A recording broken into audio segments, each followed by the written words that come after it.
Hi guys, welcome back to the channel. I've been seeing all your comments on TikTok asking me for reviews analysis for this one. So today it's finally happening, but before we get into that, don't forget to check this exclusive discount for it. You can find the link in both the video description and the top comment below. Now let's not delay any further and jump right into the details. So, this color laser printer has been in my setup for a while, and I figured I'd share what it's really like to live with it. I bought it with a bit of risk in mind. You never know if you'll get a malfunctioning unit and a whole runaround from support. But this one surprised me in a good way. I've got it on a small home network, wired to about 10 devices via Wi-Fi. The wireless setup was a little puzzling at first. The documentation isn't the most helpful around Wi-Fi passwords, but I managed to get it connected and it's been reliable ever since.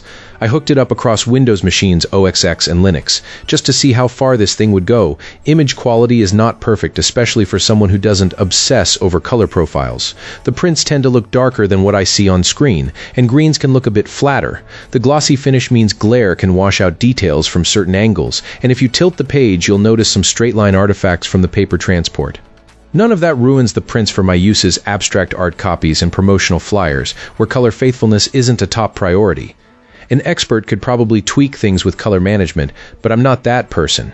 Paper handling is fine for my little setup. I've printed about 20 sheets so far, and one came with a tiny dog-ear fold in a corner. That's acceptable in a home environment. Installation and cross-platform use were a mixed bag, but workable. I configured it as a local network printer for Windows OS X and Linux on Windows. The setup was mostly smooth. I avoided extra maintenance software to keep costs down. OS X requires a two-step dance with the CD installer and then the macOS system preferences. Linux is the wild card here. There are no official Dell Linux drivers, but since this is basically a rebranded Xerox Facer 6000B, the Xerox driver works with some extra setup. I followed Ubuntu LXLE style steps to get it talking to the printer, and once it's in, it's steady. Hardware quirks are minor but worth noting. The toner cartridges sit on the right side, which is a little odd, and the tray is a touch flimsy. The paper sticks out and you can't close the front door with the tray full.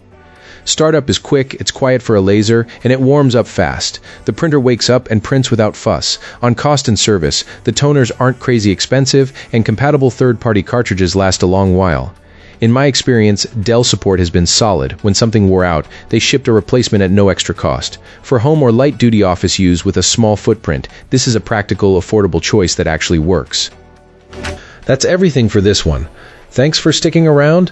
I hope this gave you a clear idea of the product. If you want, you can find it in the description, and there may be some discounts available too.